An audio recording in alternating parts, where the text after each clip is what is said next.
El día de hoy estamos reunidos, un equipo de profesionales que en común acuerdo queremos trabajar sobre un proceso de investigación, o mejor apoyar un proceso de investigación en la línea de doctorado, y para ello me acompañan dos personas que han venido trabajando bastante en la línea de la educación. Entonces me va a permitir presentarlos en este momento. Quiero presentar al magíster Germán Cristancho Santos. Germán Cristancho Santos es profesional en matemática con énfasis en estadística, es especialista en pedagogía y magíster en educación. En este momento se desempeña como rector de una institución educativa de educación básica, media, y también con la proyección de iniciar un trabajo en la línea de educación técnica tecnológica y la organización de programas de educación superior dentro de esta misma institución. Bienvenido, magíster Germán, muchas gracias por hacer parte de esta comunidad de práctica, y de antemano yo quiero agradecer los aportes que ustedes también puedan dar a este trabajo. De igual manera me permito presentar al magíster Oscar Bonilla. Oscar es profesional de negocios internacionales y lenguas extranjeras.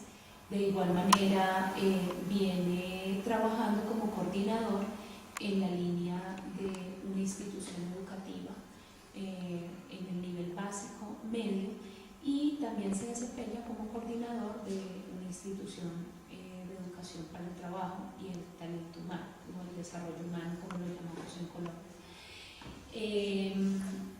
Y su trabajo también se viene incorporando con la cualificación de programas en la línea de educación superior.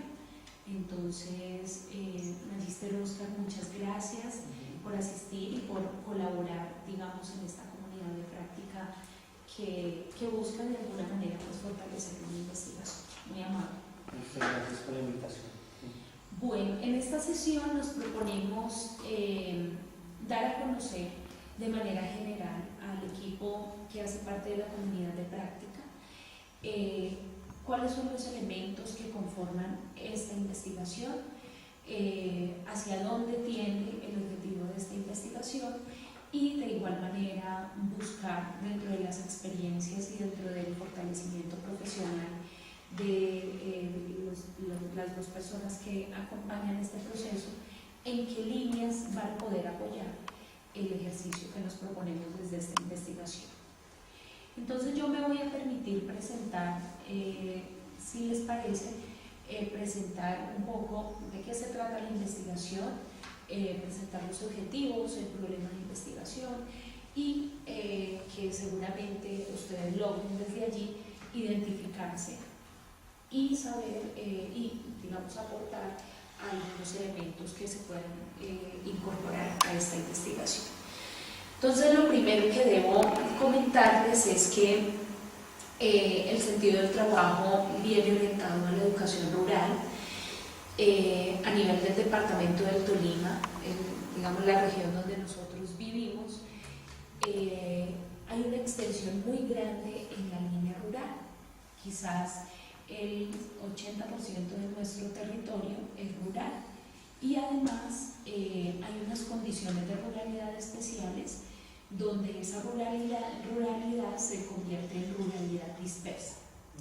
Esto hace que las poblaciones que viven en estas comunidades rurales dispersas seguramente tengan las dificultades tendientes a no poder acceder a educación, no poder acceder a servicios públicos, no poder acceder, digamos, a lo que accede normalmente una persona que vive en el casco urbano.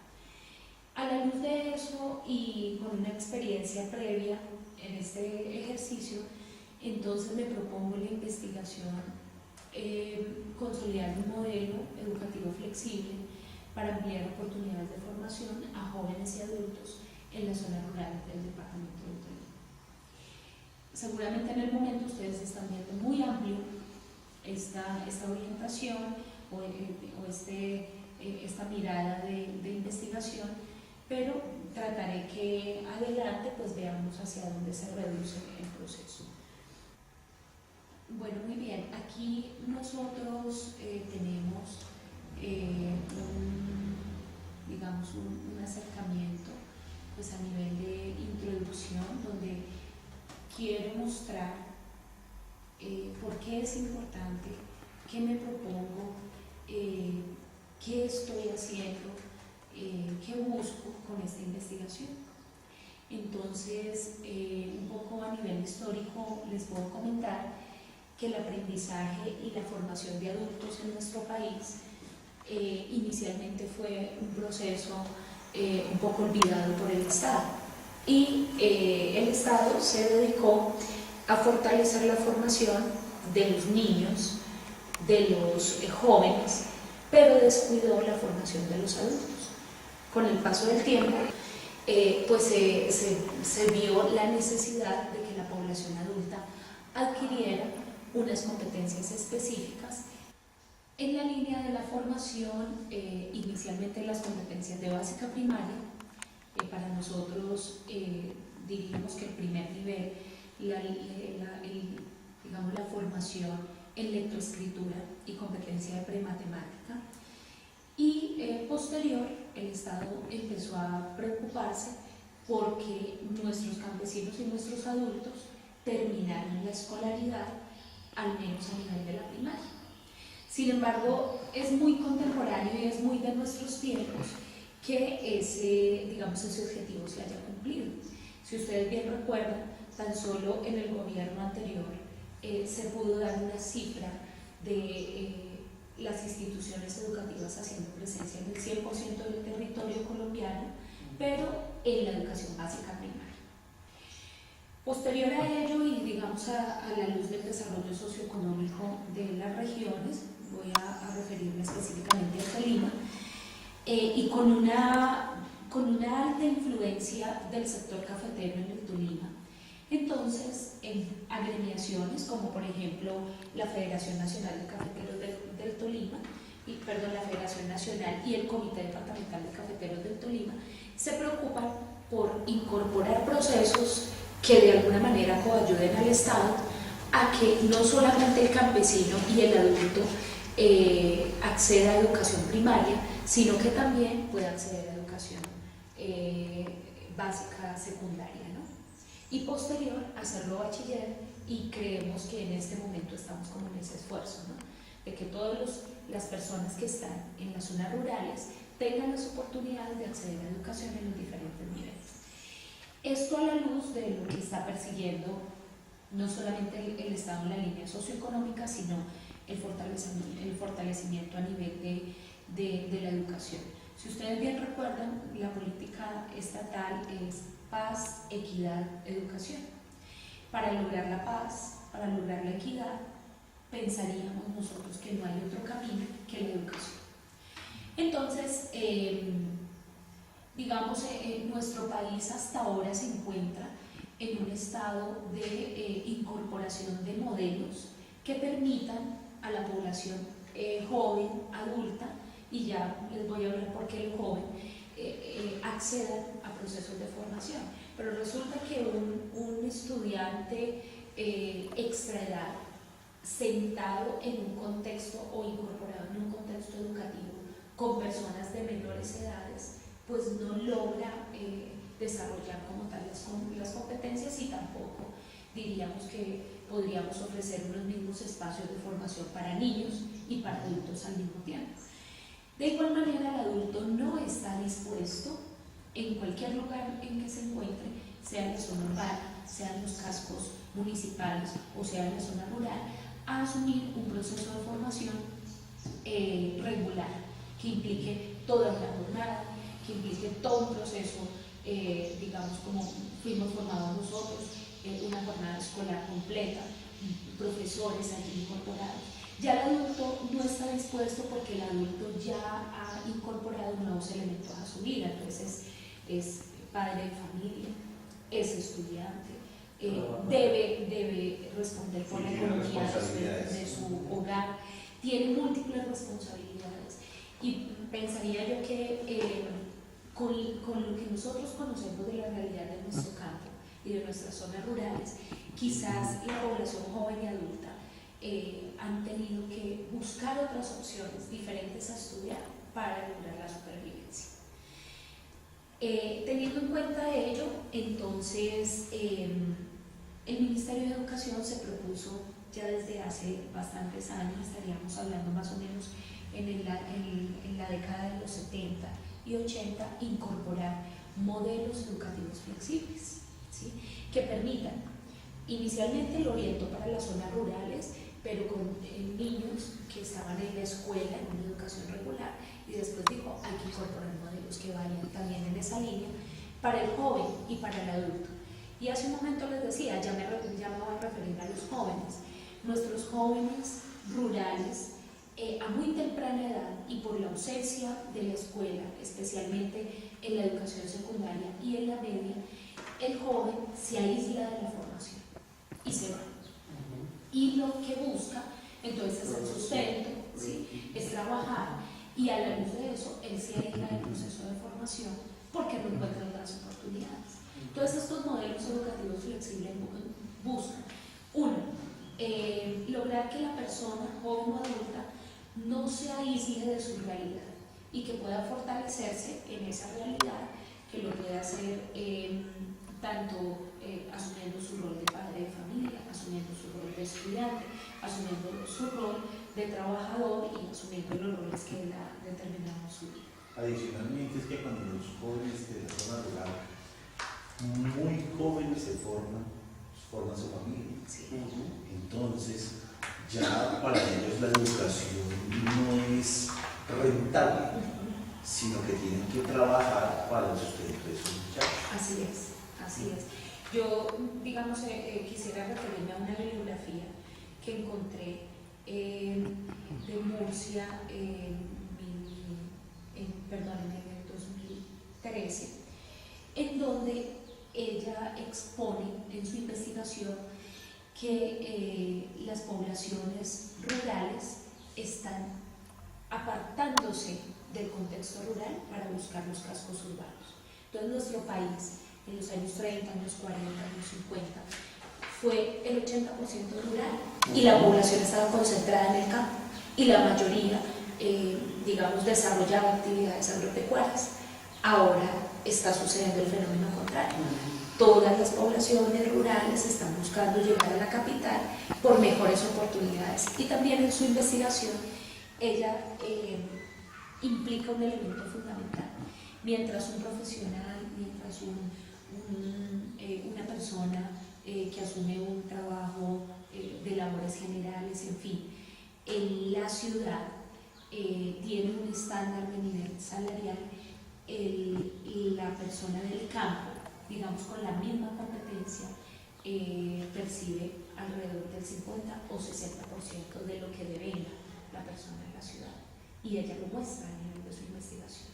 Entonces, pienso que las poblaciones rurales están buscando salir y concentrarse en los cascos urbanos, pero están saliendo, el campo colombiano se está quedando sin un relevo generacional, y además no se está formando las personas del campo, quizás no para permanecer, pero sí para que cuando salgan, pues su calidad de vida mejore y que de alguna manera se piense en volver y fortalecer ese campo, que de alguna manera la línea económica de nuestro país es agrícola y pecuaria. Pero hay que mirar que la gente que salió del campo no salió, pues tú decías que había salido debido al nivel económico para lograr, pero lamentablemente Colombia se caracterizó porque tenemos el conflicto más largo a nivel latinoamericano. Sí. Y las partes rurales son las que han llevado, como se dice, han sido más impactadas por este conflicto. Sí. Tuvimos guerrilla, tuvimos paramilitares y ahora tenemos las famosas FARC. Sí. Y ellas afectan nuestro campo, afectan nuestras escuelas, influencian. Los niños pequeños son reclutados por la guerrilla, por los paramilitares o por las BACRI. Entonces, no es solamente por beneficiarse ni porque en las ciudades hay un aumento de dinero o de ingresos hacia ellos, sino que lamentablemente todas estas bandas y estos conflictos los han llevado a que exista ¿cómo es que se dice? Cuando se va hartísima gente un éxodo. un éxodo masivo de las zonas rurales a las zonas urbanas, Sí. a redondear ese círculo de miseria Sí. y Mendicidad mendicidad en los cascos urbanos y nacionales. De acuerdo, sí, estoy de acuerdo con esa posición.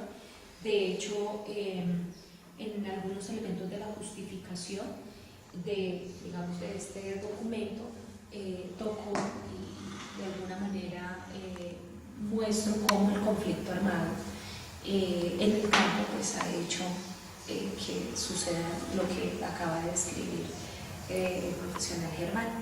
Miren que acá, por ejemplo, en la justificación dice las zonas rurales dispersas y urbanas marginales de los municipios del departamento del Tolima concentran poblaciones que se clasifican en los estratos 1 y 2. Entonces uno no logra ver en el campo, en nuestro campo, aunque en la estratificación de la ciudad estamos en niveles de 1 a 6, no se logra en el campo un nivel por encima del estrato 2.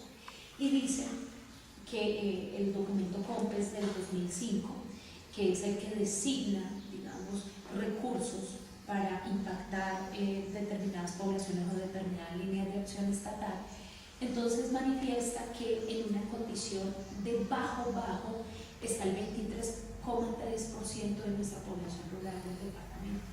Estamos hablando casi de la cuarta parte de esa cantidad de habitantes del campo. En bajo, 41,2%, ¿sí? Respectivamente, quiere decir en el estrato 1, 23,3 y 41,2 en el estrato 2. Y digamos lo que justifica son la falta de planes de gobierno, el gobierno no ha mirado el campo y creería uno que solo hasta este momento está de alguna manera interesado en fortalecer el campo. Entonces, a la luz de eso, yo quiero permitirme presentarles cuál es el problema que me propongo y que definitivamente en el campo hay una ausencia, ¿sí?, de modelos educativos flexibles que respondan a las necesidades de formación básica y laboral de los jóvenes y adultos en contextos rurales en el departamento del Tolima. Y entonces uno logra ver a nivel educativo que esta escuela nueva, postprimaria, esta aceleración del aprendizaje, está la media, rural, pero todas orientadas a las edades escolares regulares. Pero para el campo, los jóvenes y los adultos con la problemática que nosotros ya hemos definido, hay ausencia de modelos que atiendan sus necesidades educativas.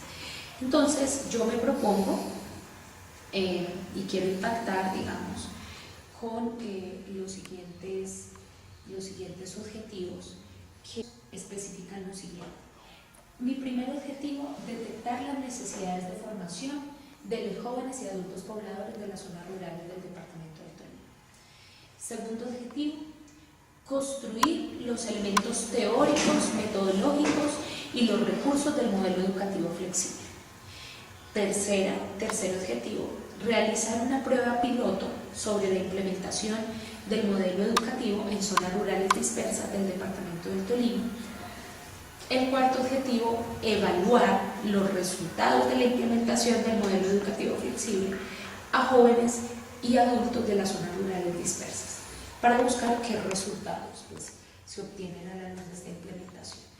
Esos son entonces los objetivos que me he trazado en la investigación, y yo quisiera entonces en este momento preguntar al profesional Cristancha, al profesional Bonilla, en cuáles de ellos creen que a la luz de su formación y a la luz de su experiencia podrían colaborar con esta investigación, con sus aportes, quizás con su experiencia en la construcción de algunos instrumentos, ¿sí? Entonces, lo primero, detectar las necesidades de formación de los jóvenes y adultos pobladores de las zonas rurales del departamento del Tolima. Si se trata de detectar, seguramente debemos pensar en una caracterización de la población y hablar de una ficha de caracterización específica. Construir los elementos teóricos, metodológicos y los recursos del modelo educativo flexible. ¿Sí? Miremos el primero. Yo quiero preguntarte algo ahí. Dice detectar la necesidad de formación de los jóvenes y adultos pobladores de la zona rural del departamento de Tolima. En esto estaremos hablando de educación básica. Sí, estaríamos hablando de... ¿O técnica? No, estamos hablando en este modelo, queremos impactar educación básica, detectar hasta qué niveles de formación tienen las poblaciones que queremos. Identificar hasta qué grado están y así mismo poder incorporar el modelo. Perfecto. Sí, ese es. Pero ahí sería bueno que definiera eso. Sí, Que escribiera básico. es muy claro. Porque detectar las necesidades de formación podría ser necesidades de formación técnica. Sí. ¿Sí? Por ejemplo, en la parte de donde está la parte cafetera, cómo tecnificar el café y dar esa capacitación. Entonces, se pensaría que el objetivo estaría como muy abierto. ¿Sí? Entonces, aquí unos centraditos. Si es educación básica, es definir, detectar las necesidades de formación básica en los jóvenes y adultos pobladores de la zona rural del departamento. Y definir zonas rurales del departamento. Porque si decimos zona rural del departamento, estaríamos hablando de cuántos municipios, como 43. 43 municipios. 43 municipios, y los 43 municipios tendrían zonas rurales. Entonces hay que como encerrar, porque si no, no terminarías. Sí, falta limitar. Pienso que haciendo una transposición didáctica de los términos de mercadeo a esta investigación, lo que dice el especialista Max Pistacho es verdad. Primero hay que hacer una segmentación un poco más precisa, y segundo, llegar a un nicho, dice mercadeo, el nicho de mercado, y ese nicho nos va a conducir a algo que en las ciencias básicas se conoce el olmo, que es la unidad más pequeña. ¿Por qué? Porque el departamento de Tolima es muy grande, ¿sí? Y es muy multicultural y pluralista, al punto que si nosotros de una forma muy general hacemos una visión desde la perspectiva climática, sin entrar a mirar mucho investigación, sino solo con la simple observación, podemos encontrar grandes diferencias entre los estudiantes que viven en zonas climáticas calientes y los que viven en zonas climáticas frías, ¿sí? He leído algunos estudios de algunos teóricos que dicen que eso puede obedecer por factores genéticos. Entonces ellos dicen, mire que estas poblaciones del norte del Tolima, Fresno, Flandes, todos estos que son como colonias paisas, digámoslo así, mire cómo son de emprendedores. En cambio, en contraste, miremos por allá en Matagay, en el Espinal, yo diría un poco más que factores hereditarios o culturales, vendría siendo el factor climático. Una situación es estudiar en zonas calientes, la motivación es totalmente diferente a un niño que estudia en una zona fría. En los dos vamos a encontrar dificultades, pero si nosotros llegamos al olmo, a lo más pequeño de esos 42, 43 municipios que tiene el departamento de Tolima, ¿a cuál le vamos a apuntar? Y eso, ¿a cuál le vamos a apuntar? ¿A qué puntualmente, qué vereda, qué zona rural de ese departamento vamos a apuntar? Es un muy buen punto de partida. Antes de querer abarcarlo todo, empezar por ahí. Van a surgir, obviamente, en el camino un modelo mucho más estructurado, más flexible, digámoslo así, más personalizado para esa parte. Y si nos vamos a seguir moviendo a otros campos, vamos a encontrar muchos modelos que yo creo que a lo largo de unos 3 o 5 años con una investigación juiciosa van a encontrar ciertas características comunes que nos lleven a determinar en el Tolima, ¿sí? ¿Cuál es lo común, más no lo particular? Sí, muchas gracias por esa. Esas necesidades de formación de los jóvenes y adultos se va a mirar la necesidad, pero como hablaba aquí el magistro Bosco, hay que definir cuando vayamos a impactar en qué jornada vamos a trabajar con ellos, porque van a ser jóvenes, padres, cabezas de familia, y hay que identificar horarios en los cuales los vamos a impactar, donde no se vaya a alterar con su forma laboral. Sí, por supuesto. Sí, complemento lo que dice el magíster Germán Cristancho, en el sentido que evidentemente el Tolima, Colombia, puntualmente el Tolima es de vocación agrícola y hay temporadas. Entonces como tenemos las temporadas en que estas personas tienen que ir a la escuela para ir a recogerse el arroz, para ir a recoger el mango, las para cosechas, la dinámica económica del correcto, entonces es muy diferente. territorio. Correcto, el joven o la persona, los niños que tienen que ir a recoger la cosecha de arroz en cierta temporada, a recoger al recoger en la zona norte, por ejemplo, la fresa, el café, son muy diferentes. De acuerdo. Sí, seguramente pues al lograr determinar la zona en que impactemos con la investigación, se lograría visualizar todas estas dinámicas que ustedes acaban de expresar. Muy bien. Con respecto al segundo objetivo de la investigación, construir los elementos teóricos. Entonces aquí pues seguramente tendremos que hacer una revisión de literatura, tendremos que adentrarnos a las diferentes investigaciones que seguramente en los últimos 5 años, últimos 3 años, se han desarrollado a nivel de los modelos. Y seguramente desde esos 2 primeros objetivos de investigación, pues vamos a lograr pasar a pruebas pilotos y vamos a lograr buscar la implementación para identificar los resultados obtenidos.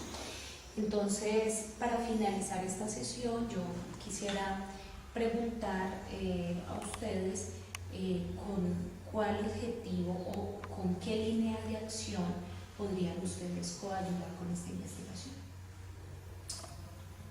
Por mi parte, estoy dispuesto a colaborar en la parte de estadística, en delimitar el problema, porque está muy amplio y se podría hacer, pero sería muy costoso y gastaría mucho tiempo. ¿Sí? En mirar los datos, las encuestas, en tabularlos, en toda la parte estadística que podría colaborar. Muchas gracias. De mi parte contribuiría a esta investigación desde la caracterización de la población a la cual vamos a impactar y desde la construcción de los elementos teóricos, metodológicos y del modelo educativo flexible.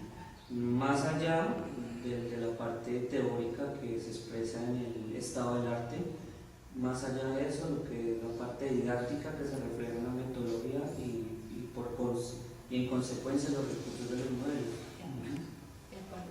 Bueno, muchas gracias. Yo, pues a la luz de este ejercicio, seguramente nos encontraríamos en otros espacios y otras sesiones en donde podamos ir materializando estos elementos de los 2 primeros objetivos de investigación e ir construyendo paulatinamente instrumentos, en fin, elementos que nos permitan avanzar en esta investigación.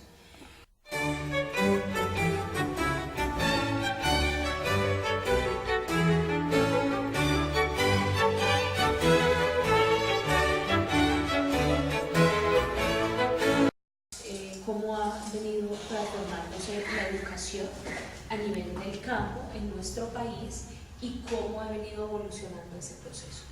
Entonces, a nivel de educación y ruralidad, inicialmente nuestro país hablaba de educación para personas jóvenes y adultas, denominado con la sigla EPJA, y este elemento también se encontró, digamos, común en contextos latinoamericanos. Entonces, a nivel de Latinoamérica se habló en una época específica sobre educación para personas jóvenes y adultas. Y de igual manera, ante las necesidades que se presentan, entonces evolucionaron los MEF, que son los modelos educativos flexibles. Y estos modelos educativos flexibles tienen unas bases, unas estructuras, unos cimientos que tienen que ver con la línea de la enseñanza, con la línea del aprendizaje, con los principios de formación y con los saberes que se espera desarrollar a nivel de estudiantes. Entonces, en esos saberes, allí, digamos, hay un punto de partida que es la alfabetización. Hablábamos, de acuerdo a la Constitución de investigaciones, que hay un éxodo en este momento seguramente fuerte en la línea de las personas que viven en el campo y que hoy por hoy están buscando la migración en la zona urbana. Entonces encontré una bibliografía de Vargas en el 2013 que seguramente complementa la investigación de Murcia, en donde presenta a nivel de gráfico la evolución de la población por zona de residencia en Colombia desde 1955 hasta el 2012. Y en esa quizás expresión gráfica que él muestra, pues se puede identificar cómo a nivel del tiempo la curva del éxodo y de las personas que permanecen a nivel de casco urbano y a nivel de casco rural, pues va modificándose. Entonces, sí, seguramente aquí vemos en 1951 el porcentaje de población estaba constituido a nivel de 40% de la población, y allí nos dice que la línea más oscura representa la ruralidad y la línea más clara representa los cascos urbanos.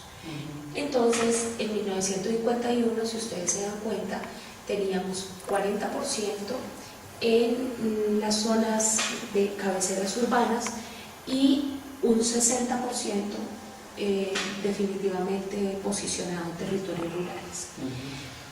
Quizás vamos un poco a la mitad, entonces vamos a mirar en 1981 cómo la línea empieza a cambiar el orden. Entonces, en 1981, alrededor del 60% de la población, un poco menos, ya está concentrada en la cabecera urbana. Mientras que seguramente el restante, 40%, 39%, empiezan a quedarse en las zonas rurales. Y entonces empieza a haber una reducción de la población en la zona rural. Y en el 2011 muestra cómo, fíjense ustedes, que casi el 80% de la población se concentra en cabeceras, mientras que en las zonas rurales empieza a quedar una línea muy delgada. Y esto es en el 2011. Hoy por ahí estamos a 2015 y seguramente el desarrollo que hemos tenido en nuestro país en el último lustro, pues habrá hecho que esa línea un poco se adelgace más en la concentración en las zonas rurales. Aunque pueden haber factores como factores gubernamentales o políticos, como la restitución de tierras, ¿cierto? Sí, y el regreso de todas estas personas al campo, que tal vez haya hecho fluctuar esa línea, ¿no? Sí, exactamente. Yo quisiera aprovechar ese comentario, Oscar, para decir lo siguiente, y es que hoy por hoy, con el desarrollo que ha tenido el país o con los intentos de lograr la paz, seguramente muchos elementos de estos el Estado va a tener que replantear, porque va a tener que hacer una mirada muy específica en el campo, no solamente en la restitución de tierras, sino también en todas las condiciones que las comunidades necesitan para desarrollarse de manera equitativa.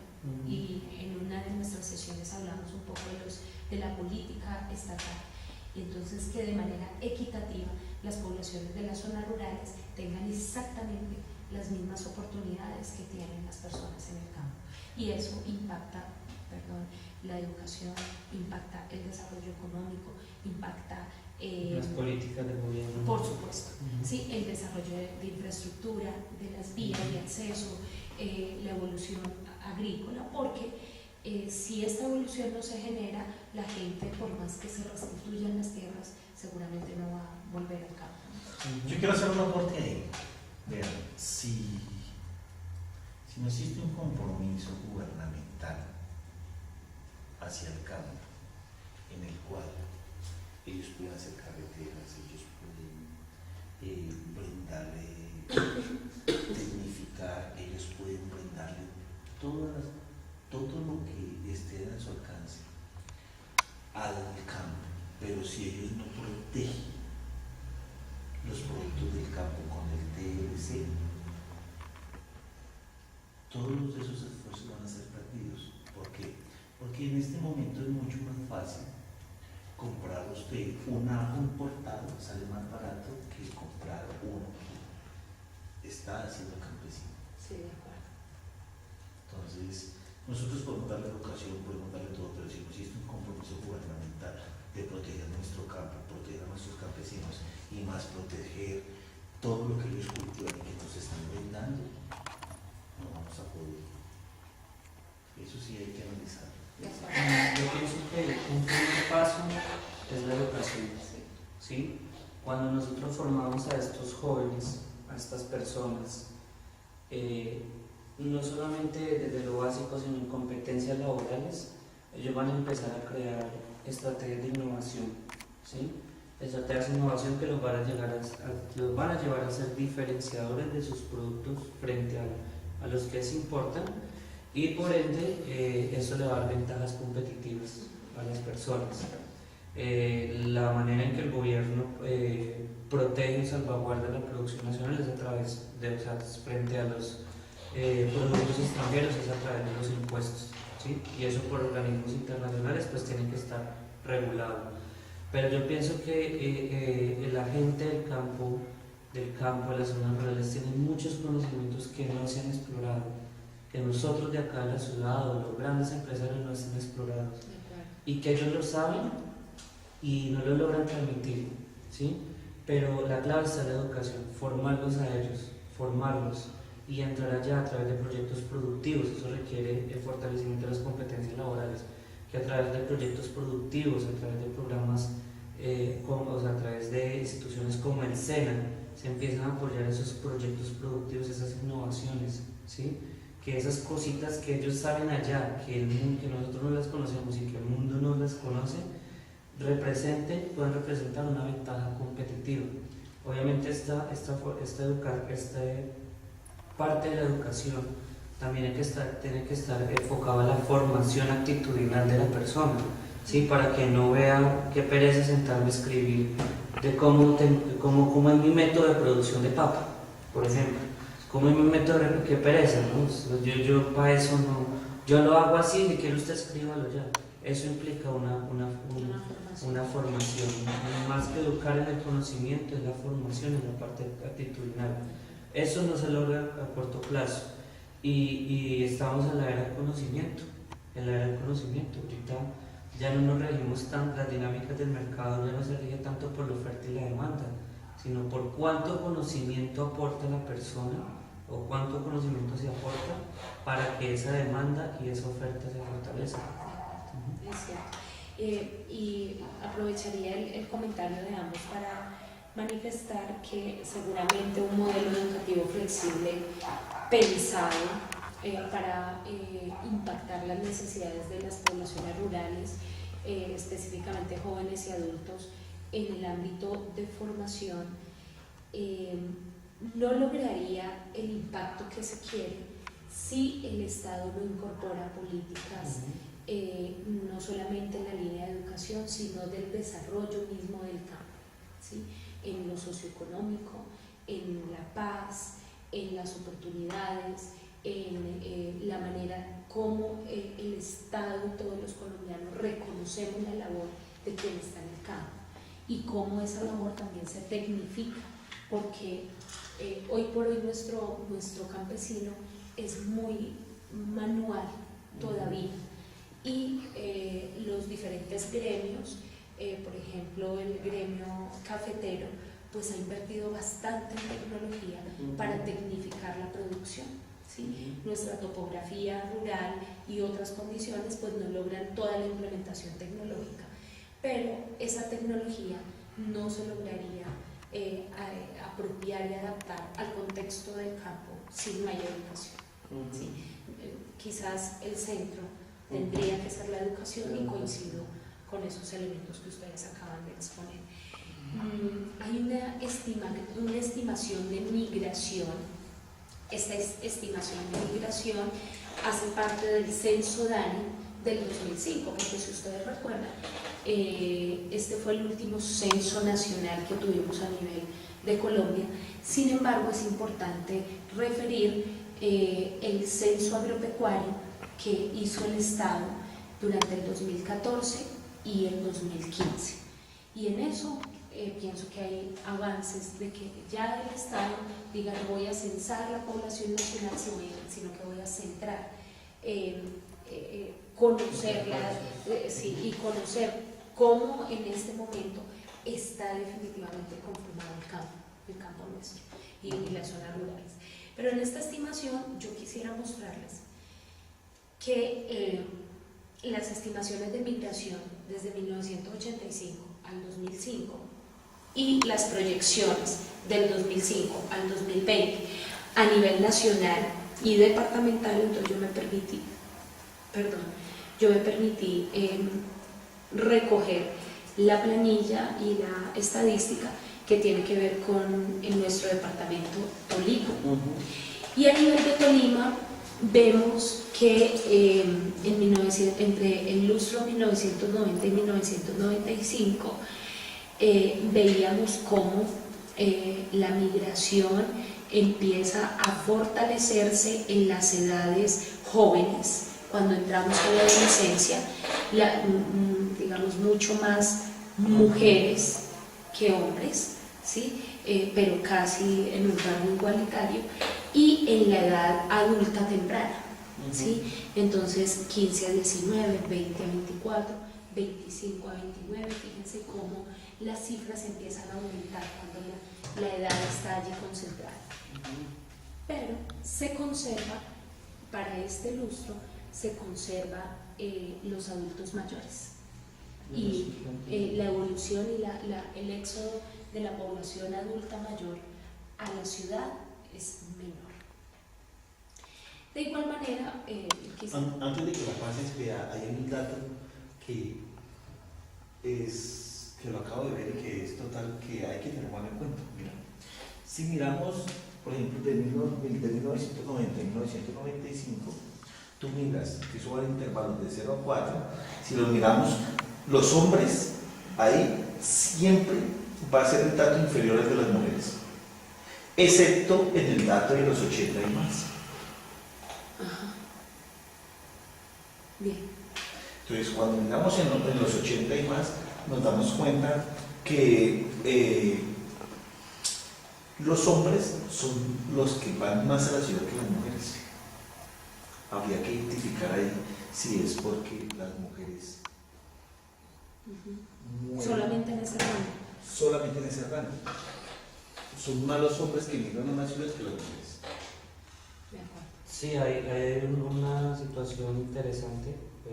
Afortunadamente el estadista no lo identificó y el resto es buscar las causas, porque pues la tendencia en Colombia demográfica es que la expectativa pues, de vida de las mujeres es mucho mayor que el hombre. Uno llegaría a pensar, no, lo que pasa es que en el campo el hombre es el que reclutan, el hombre es el que va a la guerra, el hombre es el que le toca ir a laborar, pero mire cómo la mujer, o sea, mire cómo dice, o sea, y mira, hay una tendencia. Cuando pasamos de 1995 al 2000, ya la relación empieza a cambiar cuando son de 70 a 74. La relación cambia. Miremos 2000. En 2000 cambia de 75 a 79. En el 2005 cambia de 75 a 79. Del 2010 al 2015 cambia exactamente en el mismo intervalo, del 75 al 79. Porque esos son proyecciones del 2010 al 2015, ¿no? Sí. Entonces están, por eso no. Y van hasta el 2020. 2020. Miremos la de 2020 a ver qué nos dice. Va a ser lo mismo, el mismo porcentaje. Pero si fue una proyección, ¿por qué no empezó desde el primero? Porque el primero nos mostró fue solamente más de 80. 2020, vamos a ver. cambia exactamente en el mismo intervalo. Eso quiere decir, nos podría reflejar que la mujer no está llegando a esa edad del campo y que solamente están quedando vivos más hombres que mujeres. Es una hipótesis. Podría ser. Es una hipótesis. De todas maneras, para el sentido de la investigación, esta población mayor de 65 años poco accede, muy poco, sí lo hay, pero poco accede a procesos de formación. Sí, el adulto mayor ya quizás está en otro momento, ¿no? Y ya incorporar procesos de formación en estas edades, en nuestro contexto tolimense y colombiano, no es tan determinante como en las edades Claro, jóvenes o los adultos. Pero sería bueno dejar una puerta abierta Sí, a otro para campo que de investigación. los niños que nosotros vayamos a acercar algún día van a ser ancianos. Y sería hacer una comparación si la educación que les dimos o la educación que ellos tuvieron Hace que cambie esta Es decir, estadística. si estudian, su vida va a mejorar y va a tener mucho más larga vida. Sería un trabajo espectacular que se derivaría de este. Ok. Pero también sería interesante. Este va hasta el DANE 2005, ¿cierto? Sí, hasta el DANE 2005. También sería interesante mirar, ya vamos en 2015. Sí, de cómo pronto. evolucionar. Claro, este año no lo podemos hacer porque el 2015 está en curso. Sí. Eso se hace, digamos, a año efectivo. Sería interesante el próximo año, 2016, por ahí, después de mitad de año, entrar al DANE o entrar allá a la página del Banco de la República a ver. Las nuevas actualizaciones. Correcto. Sí, quizás lo que en la revisión de literatura que he hecho, pues seguramente se logra concentrar la bibliografía en estos datos, porque fue el último censo nacional que tuvimos nosotros a nivel, o sea, ¿En qué año fue? En 2005. llevamos 10 años sin un censo nacional. Y también hay que identificar que las proyecciones no son reales. Sí, por supuesto, hay Y que que comparar. si identificaron la del 2005, porque en el 2005 teníamos paramilitares, podrían haber viajado más población hacia las ciudades, ¿sí o no? Inclusive los hombres podrían haber quedado rezagados porque serán los reclutados. En estos momentos estamos en un proceso de paz, se desmovilizaron las autodefensas, quiere decir que al campo esta proyección no podría ser real. Pero como no hay nada más con que trabajar, pues nos tocaría tomar esos datos como un inicio, ¿no? Como un punto de referente, sí. Sin embargo, sí sería bueno el próximo año 2016 mirar y empezar a ver cuál fue la variación, ¿no? Y con esos datos tenemos unos sustentos más teóricos y firmes, más reales para lo que está diciendo el magíster Germán Cristancho. Sí, sustentan un poquito la hipótesis. Yo identificando esos datos veo como en los tiempos en donde hubo mucho más fortalecimiento de los grupos armados al margen de la ley, el éxodo fue mucho más determinado. Claro. Miremos 1995 al 2000, sí, miremos ese nivel de éxodo en las edades tanto jóvenes como edades tempranas.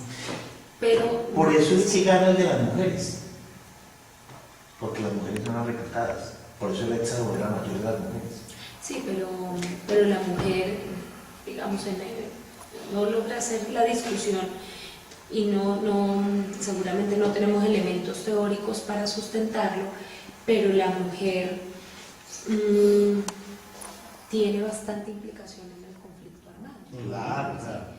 Por la pérdida de sus hijos, la pérdida de la cabeza del hogar, en fin, entonces, y una mujer, digamos, de nuestro contexto rural, sin preparación, sin formación, pues casi que tiene que asumir unos roles muy diferentes ya cuando esta situación se da. Pero fíjense que aquí en el 95, en el 2000, pues hay unas cifras muy parejas entre hombres y mujeres. ¿sí? Avanzamos un poco y uno pensaría en el gobierno que se tuvo del 2005 al 2010, ¿sí? Y esa cifra empieza a bajar, porque en este espacio, en el 2005-2010, pues hay un impacto estatal a nivel del fortalecimiento del Ejército Nacional y a nivel del fortalecimiento de elementos que contrarrestaran esa dinámica. Plan Colombia. Del 2000 al 2005 en un intervalo automáticamente cambia. No me estás manejando de ahí. 5.554 a 6.309. Sí, señor, más, ¿Sí? más mujeres Hay un aumento más ¿En qué rango de edad? en En el la rango edad de edad de 2024. de 2024. Claro, las que ya tienen hijos. Sí, y aquí pues uno también pensaría que la mujer joven en este espacio también fue objeto de reclutamiento. Sí, es que ahí aumentaron los hombres y disminuyeron las mujeres. Bien. En el 2010 al 2015, fíjense cómo también las cifras empiezan a bajar, ¿sí?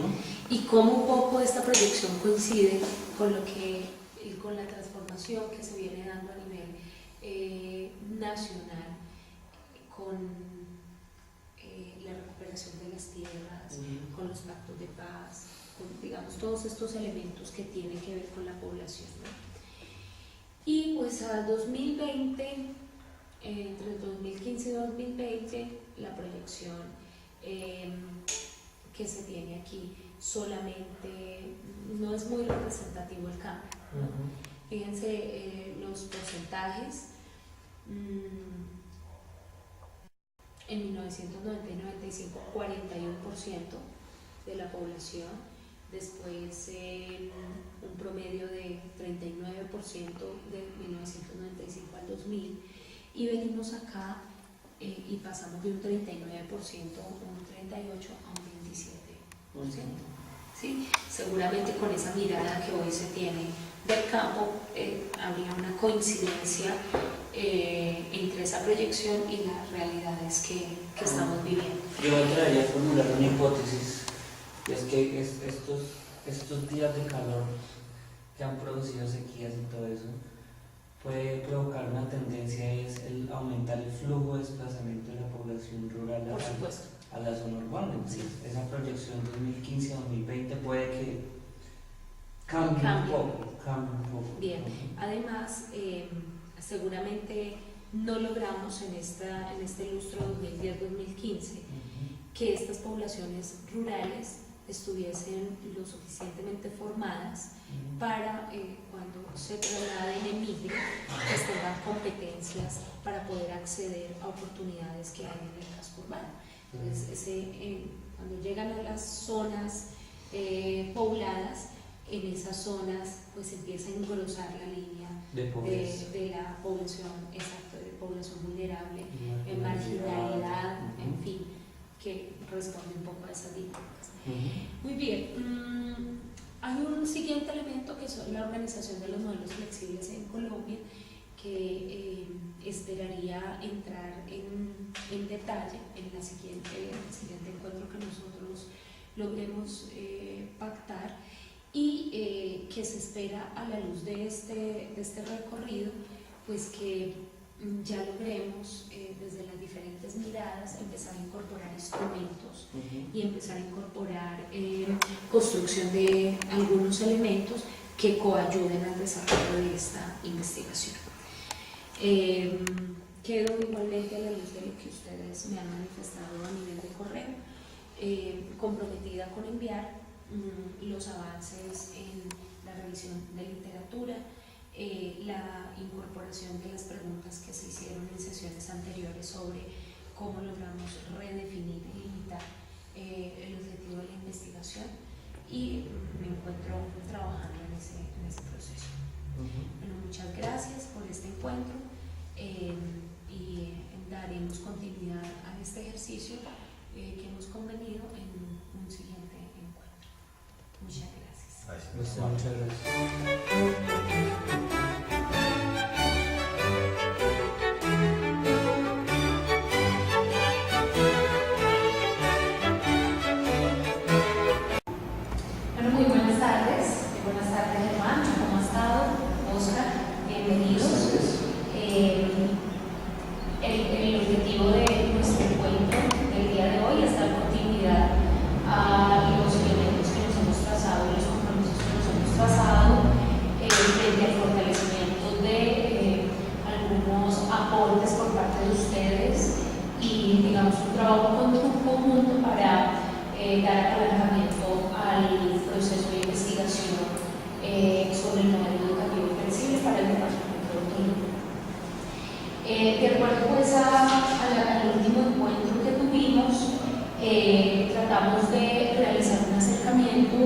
sobre el desarrollo y los elementos fundamentales de la educación para jóvenes y adultos.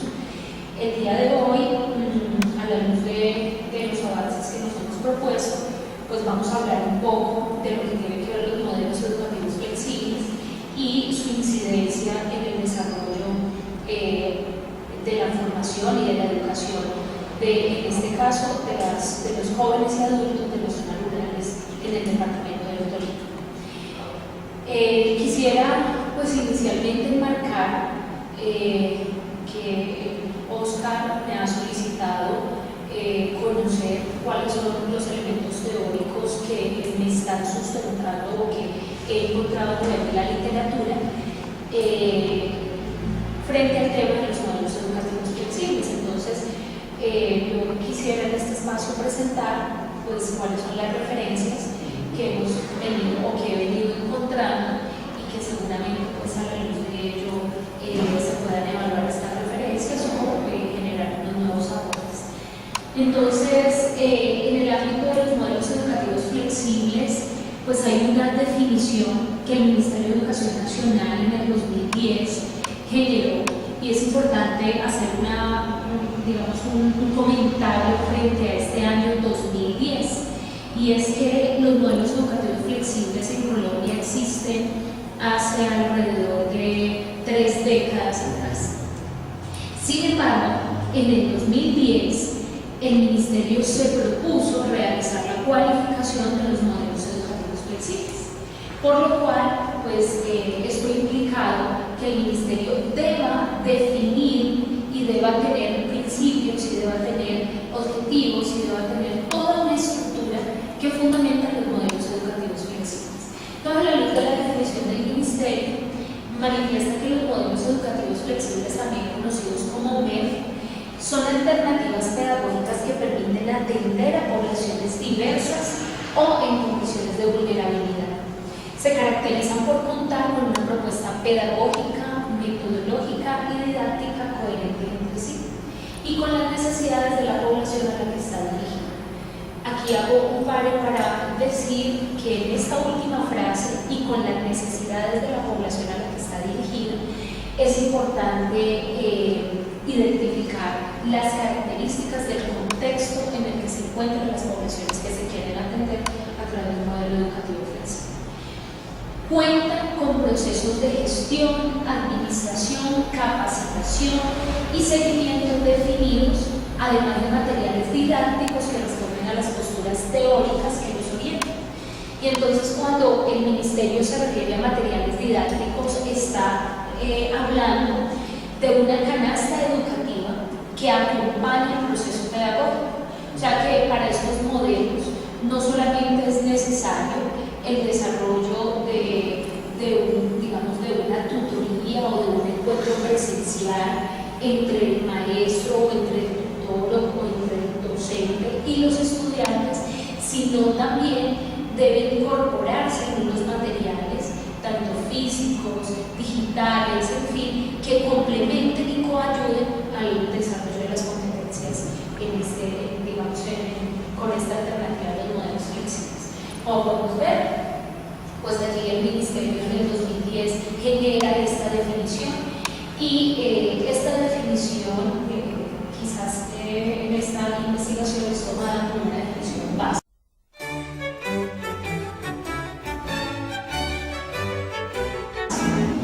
Bueno, de igual manera, en ese mismo documento del Ministerio se definen las características de los modelos educativos flexibles, y a nivel de características, diríamos que cada modelo flexible debe tener un proceso de capacitación del docente.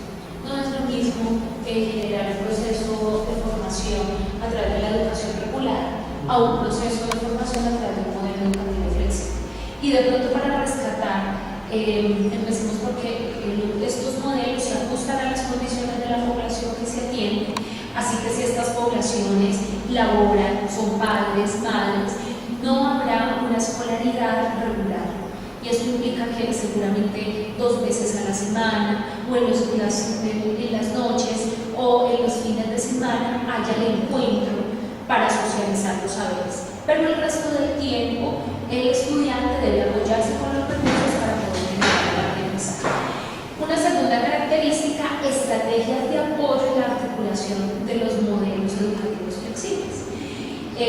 con el proyecto educativo institucional. Hoy por hoy las instituciones de educación en los niveles de básica, media y preescolar, básica y media se rigen y caminan a la luz del proyecto educativo institucional, como puede suceder en su institución. Pero cuando se incorpora un modelo educativo flexible, ese modelo debe estar permeado y debe estar cumpliendo con los objetivos institucionales. Por eso, la segunda característica es que haya articulación dentro del PEI con el modelo flexible. Y de igual manera, pues que haya un plan de mejoramiento institucional, así como lo vivimos nosotros en la educación regular. Su propuesta debe basarse en un marco conceptual y pedagógico.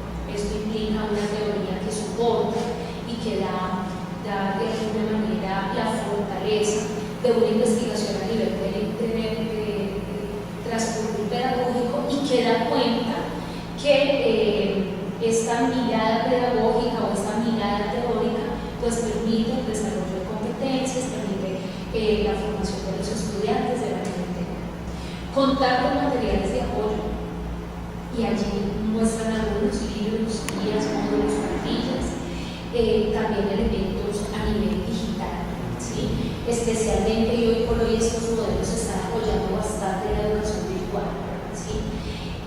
También tenemos dentro de los materiales didácticos que refuerzan los contenidos, especialmente los CRA, definidos como los centros de recursos para el aprendizaje, en donde están implicados recursos como el laboratorio, las láminas, los mapas, los carteles, los instrumentos musicales, digamos todo tipo de material didáctico físico que de alguna manera apoye el proceso de formación de los estudiantes.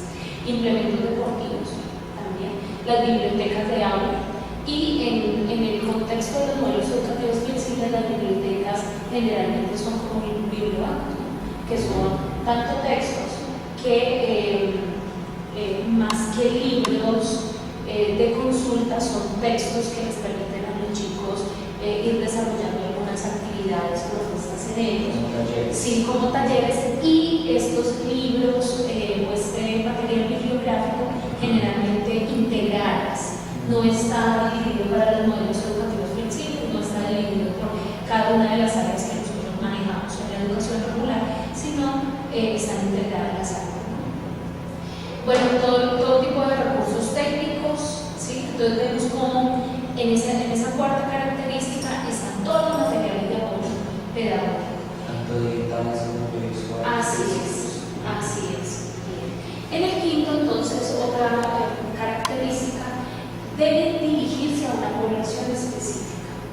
En el contexto de lo que ustedes trabajan en las instituciones, pues ustedes, digamos, están ubicados en un sector de la ciudad y atienden a la población de influencia, digamos, de ese sector de manera mayoritaria. Pero no hay ningún problema en que un chico de la zona rural, si tiene su desplazamiento, en fin, y condiciones diferentes a la mayoría de los estudiantes que ustedes atienden en esta institución, se integra el proceso de formación, digamos, sin ninguna dificultad.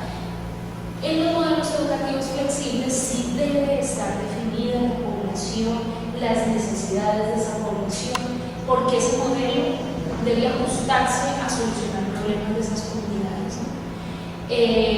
Y dar respuesta a uno o varios niveles educativos, ¿sí?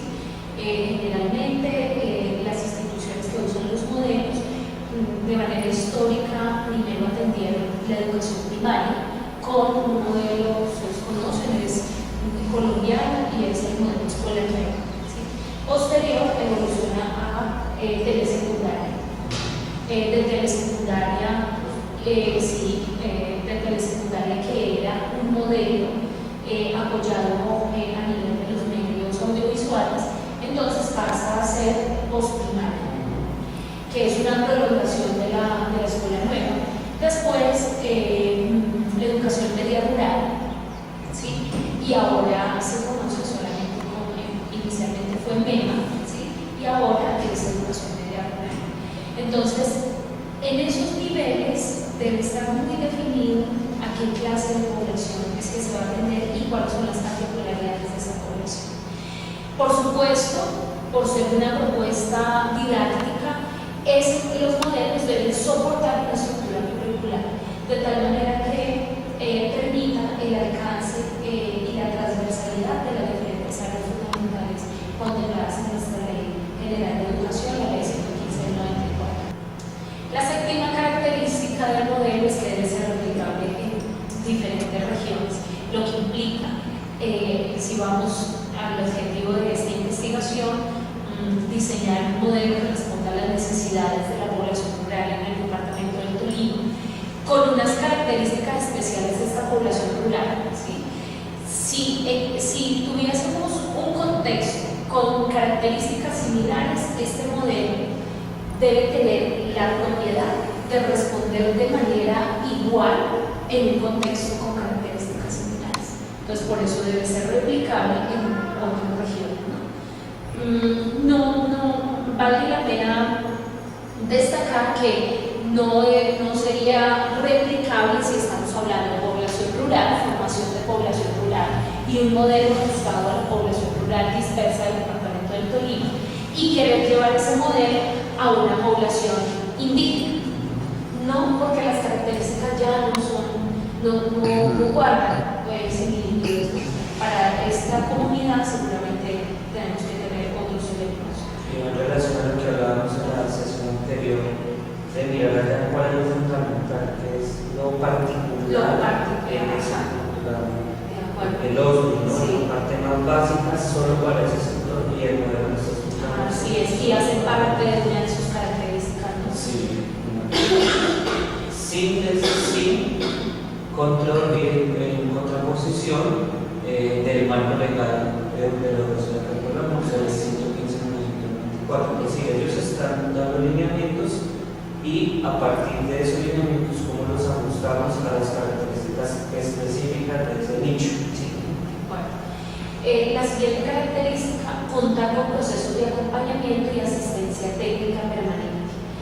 Y hoy por hoy, digamos, está muy a vanguardia de nuestra educación un proceso de acompañamiento al profesional, en este caso profesional el docente, ¿no? Y hay un modelo que en la línea metodológica que acompaña el proceso de desarrollo, por ejemplo, de las clases de un maestro, lo acompaña, se llama desarrollo profesional situado. Entonces yo actúo como parte de mi compañero que está generando un proceso de formación y a la luz de ello, posterior a esa experiencia que yo observo, me siento con mi par y comparto las experiencias que yo vi y que puedo fortalecer y algunas que podría modificar para generar mayor calidad de la educación. Entonces, esa asistencia técnica no solamente se refiere a iguales, ¿sí? Docente a docente, sino también apoyo pues, por parte de líneas psicológicas, líneas de fortalecimiento digamos, de la educación en sus diferentes ámbitos, investigadores en esa línea. Entonces siempre debe haber un acompañamiento para ir regulando que los objetivos del modelo se van cumpliendo y si no lograr hacer ajustes en momentos oportunos. Establecer procesos e instrumentos de validación clave en cualquier proceso o en cualquier modelo educativo.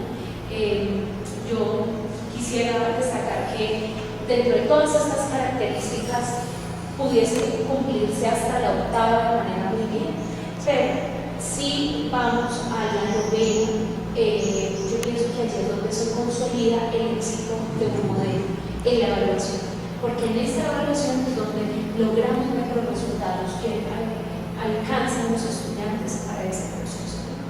Esas son unas características, pues allí también el Ministerio define unas condiciones que deben cumplir los modelos.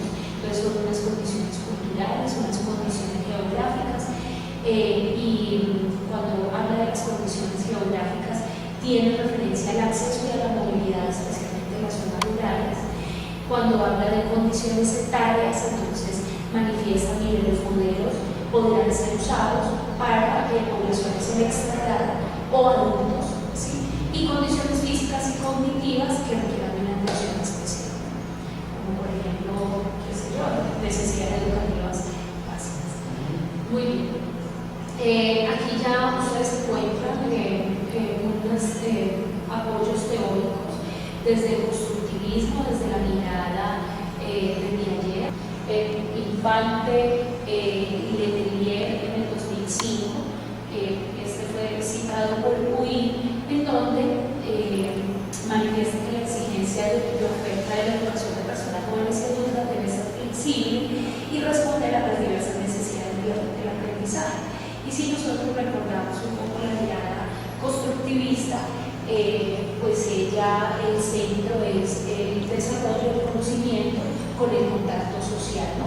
Y con la interacción social, en la línea del desarrollo productivo. ¿Podríamos hablar de recursos? Sí, por supuesto. Así es, así es.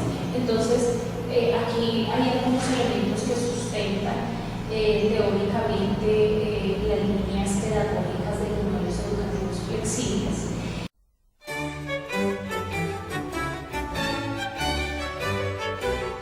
A nivel de la organización de los grados que desarrolla el modelo, este no se hace a través de una educación gradual, sino que se hace a través de una educación por ciclos, donde en nuestra educación entonces están los ciclos lectivos especiales integrados para el ministerio y para, digamos, nuestro léxico son los CLE, y ellos son los conjuntos de grados.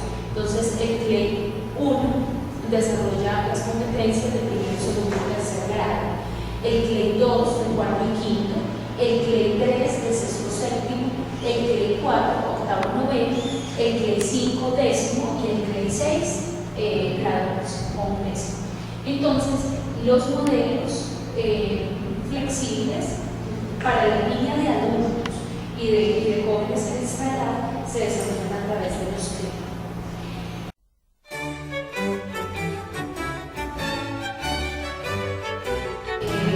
Quiero mostrar tres elementos fundamentales a nivel de los principios y que a nivel de la investigación, que esos serían como los tres principios que ordenarían el uso del diseño del modelo. Y uno es: todo ser humano tiene saberes. Entonces se reconocen los jóvenes y los adultos beneficiarios del modelo como sujetos activos que poseen conocimientos adquiridos a través de su experiencia, a través de su interacción, independientemente de que sepan leer o escribir, ¿no? La misma dinámica de vida pues les ha generado los conocimientos. Cada ser humano es único.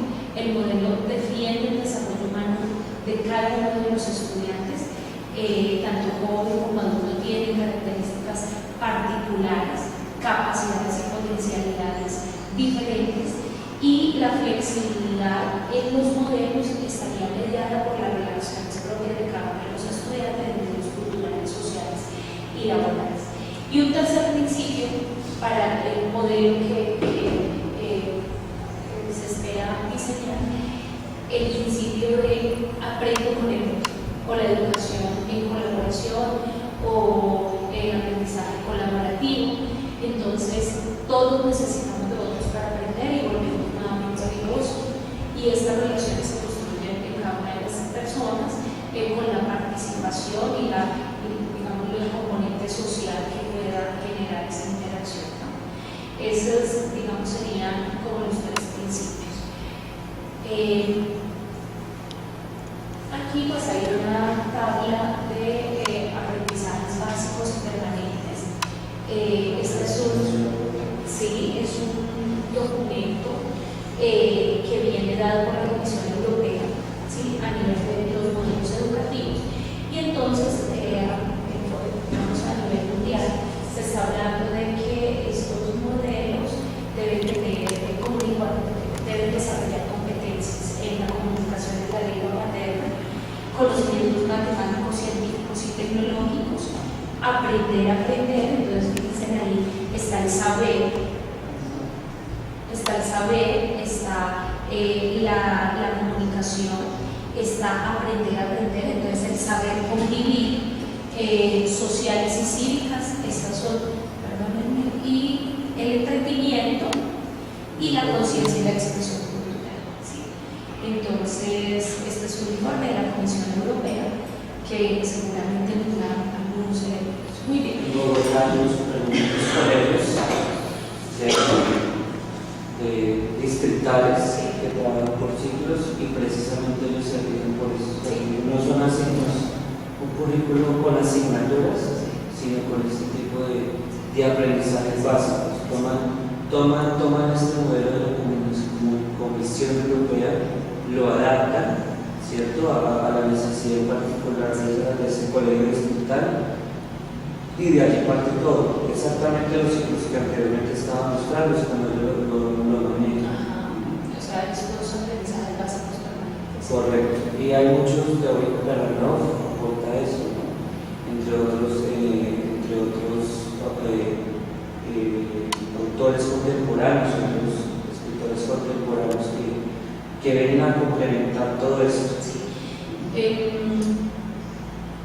Alrededor del 2009 o 2008 discutía Miguel de Zubiría desde la mirada de la pedagogía conceptual, discutía y, digamos, participó con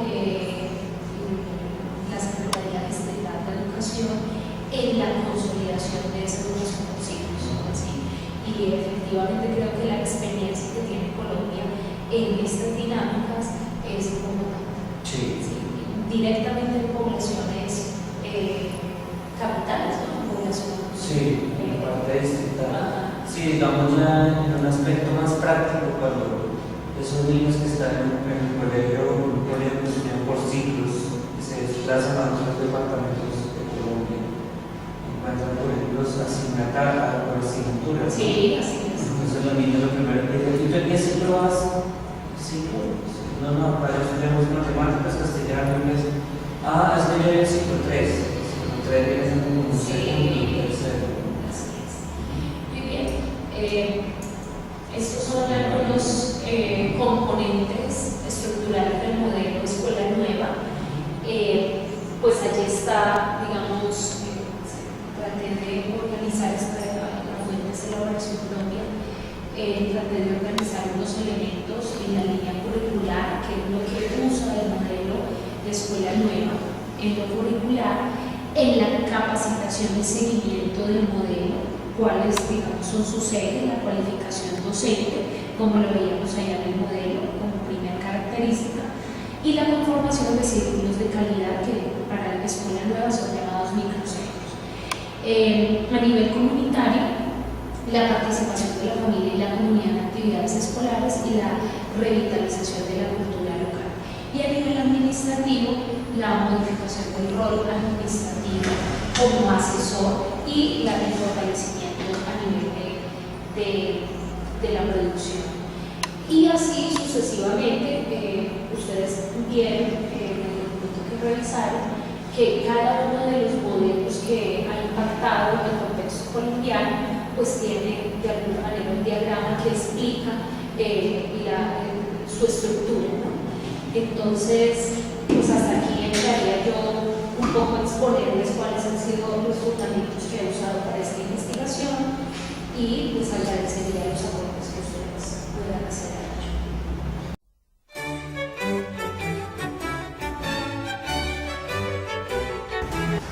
Bueno, en síntesis, me parece muy apropiado que se use un enfoque constructivista, principalmente pensando en la parte del desarrollo humano, ¿no? En un humanismo, no tanto una pedagogía tradicional, y más bien desde el ámbito constructivista. Y los modelos, ese sería el enfoque, y los modelos que plantea de un currículo en ciclos, en escuela nueva, con elementos de escuela nueva postprimaria, me parece que son muy apropiados para llevar a cabo estos procesos educativos en este tipo de población. Allí lo más importante son los elementos de la familia, el estudiante, la capacitación docente y por supuesto la construcción comunitaria que se haga en Perú. Hace unos años atrás Colombia, la política de gobierno fue cobertura, ahorita estamos en una política de calidad. Y en cuanto a esto, puedo dar los referentes internacionales. Por ejemplo, en República Dominicana, un trabajo que se llama Fundamentos del Modelo Educativo Flexible para la Educación de Personas Jóvenes y Adultas en la Escuela de la República Dominicana. Este es un elemento bibliográfico que nos puede servir como base para brindar nuevos aportes a esta propuesta desde muchos sentidos, no solamente de lo curricular, sino de lo didáctico. Asimismo, yo podría sugerir la Secretaría de Educación Pública de México, también desde el Instituto Nacional para la Educación de los Adultos, es una dependencia de ellos, también ofrece unos ejemplos y unas líneas muy interesantes que nos permiten tomar para aportar la construcción del modelo que está. ¿Y ese es en qué país? En México. INEA, ¿no? Sí. Primaria. Okay. Primaria. Ya cuando en Costa Rica hablamos de la población joven y adulta, ¿no? Aquí hablamos puntualmente primaria, secundaria y de ese tipo de población. Finalmente, ya pasando a un ámbito más